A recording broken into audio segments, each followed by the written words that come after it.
C'est notamment grâce au soutien américain que les Ukrainiens en ce moment peuvent empêcher les Russes de progresser très certainement.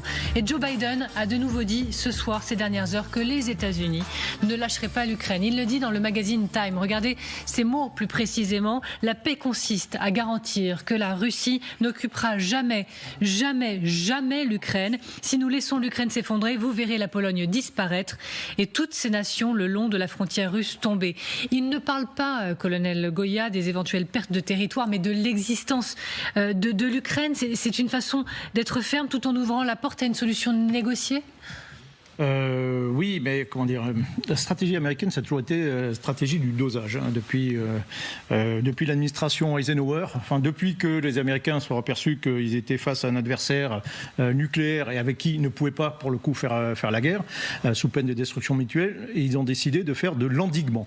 Voilà, donc depuis 70 ans, pratiquement, les États-Unis font de l'endiguement face aux puissances nucléaires, la Russie et même la Chine. Et donc, dans ce cadre-là, ils dosent leur effort pour contenir la Russie, pour contenir la menace le plus bas possible, comptant sur les contradictions internes des régimes pour éventuellement qu'à un bout d'un moment donné, s'effondrent. Mais dans le cas présent, oui, la stratégie américaine, c'est une stratégie qui est défensive, encore une fois, c'est une stratégie défensive, il ne s'agit pas de porter l'offensive en Russie, il ne s'agit pas d'abattre le régime russe, il s'agit de le contenir, et donc de le contenir partout, alors en Ukraine, en Pologne éventuellement, enfin partout où c'est possible, sachant que, je termine là-dessus, que les États-Unis n'ont pas que ce front à gérer aussi, que ce front aussi à doser, ils ont d'autres fronts, ils ont la Corée, Taïwan, etc., et donc ils sont obligés de tenir compte de tout ça en même temps, ce qui explique aussi quand même assez largement, je pense, leur prudence à chaque fois, dans chacun de ces dossiers. C'est vrai qu'on voit bien, Vincent, ici, c'est donc oui, une façon d'être ferme tout en ouvrant la porte à une solution éventuellement négociée, à ces déclarations de Joe Biden. Oui, mais ça sacralise en quelque sorte une forme de consensus qui a été laborieusement réussi par les partenaires occidentaux de l'Ukraine, c'est l'idée que le dessein de Poutine ne s'arrête pas aux frontières de l'Ukraine. Et que si l'Occident cède sur l'enjeu ukrainien, eh bien c'est effectivement tout ce flanc des pays baltes à la Moldavie, via la Transnistrie, et via évidemment la Pologne, qui risque d'être fragilisé et d'attiser les convoitises et les appétits du Kremlin. Donc oui, mais effectivement, comme vous le dites, Julien, ça veut dire que il est en train, d'une certaine manière, d'essayer de faire bouger les paramètres de la négociation à venir. Et on l'a toujours dit ici, le jour où il y aura négociation, car ce jour adviendra, il faut simplement que l'Ukraine soit en position de force. Et c'est grosso modo ce que je lis entre les lignes du propos de Biden. Alors Biden a l'offensive sur ce thème, il est en pleine campagne électorale. On va y revenir dans quelques instants sur cette campagne électorale, mais ça veut dire qu'il pense que ça peut être porteur pour lui, parce qu'il y consacre une bonne part. Dans le Time, c'est pas rien aux États-Unis, ce magazine, en ce moment, ça veut dire quoi pour lui ? En effet, d'un point de vue électoral, Biden se fait déjà reprocher d'avoir un peu perdu la guerre en Ukraine. C'est vrai qu'il n'a pas... son bilan n'est pas extrêmement positif. Il y a toujours eu le trop peu, trop tard. Les États-Unis, comme vous le rappeliez très bien, n'ont jamais voulu en fait assurer la victoire de l'Ukraine. Ils se sont toujours arrêtés au moment où l'Ukraine était en train de reconquérir des territoires. Ils ont absolument dosé cela. Et en même temps, Biden est pris donc entre l'image qui pourrait porter d'une défaite de l'Ukraine qui lui serait imputée, ce qui n'est pas bon pour lui.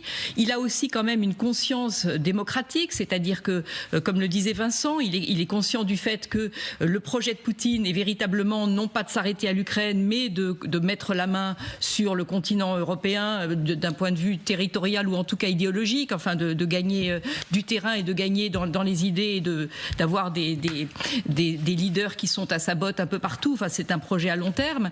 Et puis, il y a aussi le coup près de l'élection de Donald Trump le 5 novembre. Et donc, il faut... en effet, il ne s'agit pas de savoir si on va négocier un jour la paix en Ukraine. On la négociera un jour. La question, c'est quand et comment, et arriver, évidemment, dans une position la meilleure possible pour négocier. On n'y est pas du tout, parce que là, les Ukrainiens ne sont pas du tout en mesure d'accepter une négociation, et Poutine non plus, qui ne se contentera pas du Donbass. Donc, on essaye simplement d'avancer et de faire en sorte que... Je ne crois pas beaucoup à une négociation de paix. À vrai dire, je pense, dans un premier temps, qu'il y aura peut-être un gel, une pause. J'imagine mal que les uns et les autres se contenteront du statu quo à long terme. Les Russes voudront toujours aller plus loin, en tout cas si Poutine reste au pouvoir. Et les Ukrainiens, si on les ampute de territoires auxquels ils tiennent, il y aura toujours des guérillas et une volonté de continuer. Donc à mon avis, ce qu'on peut espérer à court terme, c'est que l'Ukraine soit suffisamment en position de force pour que l'un et l'autre puissent se dire on gèle, avec des arrière-pensées, parce les deux parties auront des arrière-pensées, se diront on continuera quand on en aura les moyens. Et restons aux États-Unis avec Joe Biden qui monte à l'assaut aussi contre son adversaire Donald Trump. On ouvre notre page élection américaine. Avec Nicole Bacharan qui nous rejoint. Bonsoir Nicole. Joe Biden a décidé de se lâcher. Il commande pour la première fois la condamnation de Donald Trump et il le traite de délinquant. Un ex-président qui est un délinquant condamné se présente à la présidence. Nicole, jusqu'à présent, il avait évité les attaques frontales. Pourquoi est-ce que Joe Biden vient de durcir le ton? Alors c'est vrai qu'il l'avait évité. Ça fait plus d'1 an qu'il dit qu'il faut que la justice fasse son travail. Mais là, le verdict est tombé. Coupable 34 fois. Et la Maison-Blanche, depuis 3 jours, confère sur comment on peut s'en servir au mieux. Et effectivement, aujourd'hui, Joe Biden y est allé, si j'ose dire, frontalement, traitant Donald Trump de cinglé. Il a dit qu'il est devenu fou après avoir perdu l'élection de 2020. Il sera pire s'il est réélu, et ce serait la première fois qu'un authentique délinquant, un repris de justice, serait dans le bureau ovale. Ça, historiquement, on ne peut pas donner tort à Joe Biden. Ce serait vraiment une première. Donald Trump, la veille, il a aussi haussé le ton. Mais dans un autre registre maintenant, il a dit, au cas où il serait condamné à une peine de prison, je ne suis pas sûr que le public soutiendrait donc une peine de prison.